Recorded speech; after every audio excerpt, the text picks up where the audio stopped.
औज़ुबिल्लाहि मिनश्शैतानिर्रजीम बिस्मिल्लाहिर्रहमानिर्रहीम। Dear students, अस्सलामु अलैकुम वरहमतुल्लाहि वबरकातुहू।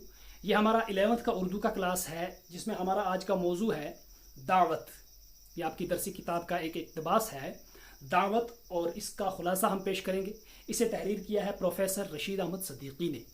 तो चलिए शुरू करते हैं। ये इक़्तिबास प्रोफेसर रशीद अहमद सिद्दीकी के इंशाइये दावत से लिया गया है, यानी कि इस इक़्तिबास से लिया गया है। ये इंशाया उनकी किताब खंदा से, उनकी एक किताब है खंदा, उससे माखूज है। इस इक़्तिबास में रशीद साहब अपनी पहली दावत का जिक्र करते हुए हैं, पहले अपने मेज़बान का तारुफ कराते हुए लिखते हैं। यानी कि रशीद अहमद सिद्दीकी जो हैं, मुसन्नफ़ जो हैं, वो अपनी पहली दावत का जिक्र करते हैं। जब उन्हें किसी दावत पर बुलाया गया तो वहाँ पर उनके साथ क्या मामला पेश आया।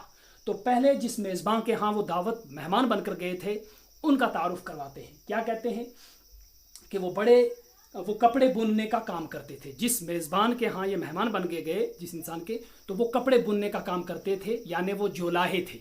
जोलाह कहते हैं कपड़े बुनने वाला, तो वो जोलाहे का काम करते थे। गाजी मियाँ पर उन्हें बड़ा एतकाद था। एतकाद कहते हैं मुअतक़िद होना, किसी चीज़ पर अक़ीदा रखना, भरोसा रखना, एहतराम करना। तो उनके ऊपर उनको बड़ा एतकाद था। क्यों? वो कुरान और हदीस पढ़ते थे, लेकिन कोकीन बेचने के जुर्म में सज़ा याफ्ता भी थे। उधर से कुरान पाक भी पढ़ते थे, हदीस पाक भी पढ़ते थे, लेकिन कोकीन भी बेचने के जुर्म में उन्हें सज़ा भी हुई थी। यानी गोया एक तरफ मुसलमान होने का मुजाहरा करते थे और दूसरी तरफ अमलन वो काम भी करते थे जो इस्लाम के मनाफी हैं। यानी कि उधर से नेक काम भी करते थे, लेकिन वो काम भी करते थे जो मुजरिम के तौर पर कोई करता है, तो गोया इस्लाम के मनाफी काम भी करते थे। दोनों तरफ इनकी टांगें थी।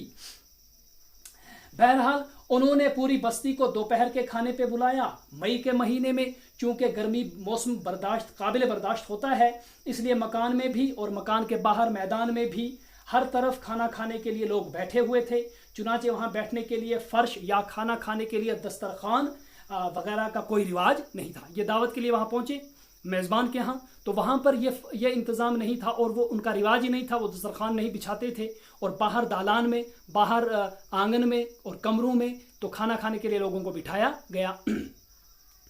जिसको जहाँ जगह मिली थी वो वहाँ पर बैठ गया था। मुसन्नफ़ भी एक नीम के दरख्त की मोटी सी जड़ पर बैठ गए।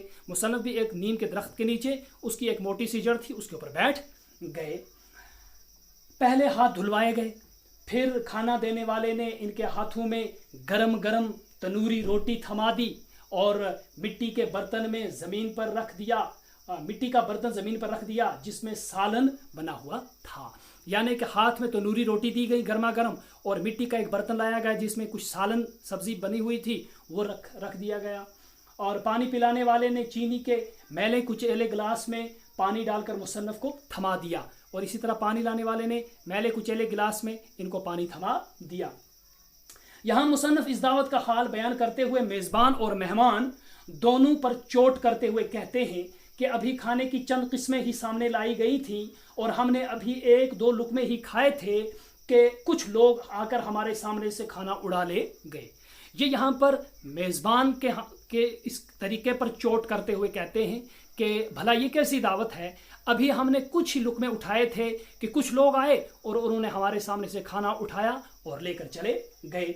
ये दावत जो मेज़बान के ईसाले सवाब के लिए की गई थी, भला इस बदतमीज़ी और गैर अखलाकी हरकत की वजह से उनको क्या सवाब मिल सकता है। यानी कि इस चीज़ पर परेशान हैं कि जो ये दावत ईसाले सवाब के लिए, मुर्दे के ईसाले सवाब के लिए, किसी इंसान के ईसाले सवाब के लिए की गई थी, अभी तो मेहमान ने कुछ खाया ही नहीं, लेकिन खाने से पहले ही सब कुछ उड़ा लिया गया, तो इसका सवाब उसको कैसे मिल सकता है।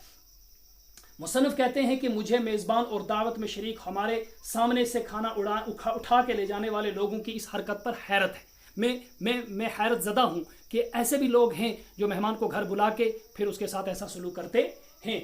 दूसरी तरफ इस दावत में कई बदतमीज़ किस्म के लोगों से वास्ता पड़ा जो खाना खाते और चबाते वक़्त अजीब किस्म की आवाज़ें निकाल रहे थे। कुछ अपनी सभी और पूरी उंगलियों को शोरबे में डबोते थे, और जिस तरह घोड़े को चाबक मारते हैं इस तरह वो झटके से खाना अपने मुंह में डालते عجیب قسم کے لوگ ہوتے ہیں، کھانا کھانے کا انداز ہر ایک کا الگ ہوتا ہے. تو یہ کہتے ہیں، یہ کچھ لوگوں کا ذکر کرتے جو ان کے سامنے بیٹھ کے کھانا کھا رہے تھے کہ وہ اس طرح کھانا کھاتے تھے، اس طرح چباتے تھے، آوازیں دور دور تک جاتی، اس سے دوسرے انسان کا من خراب ہو جاتا ہے. تو ایسا ہی ان کے ساتھ بھی ہوا. اور کچھ بہت سا کھانا اپنے پلیٹوں میں ڈال کر لے لیتے تھے اور پھر انگلیوں سے ان کو اس کھانے کو ادھر ادھر گھماتے تھے.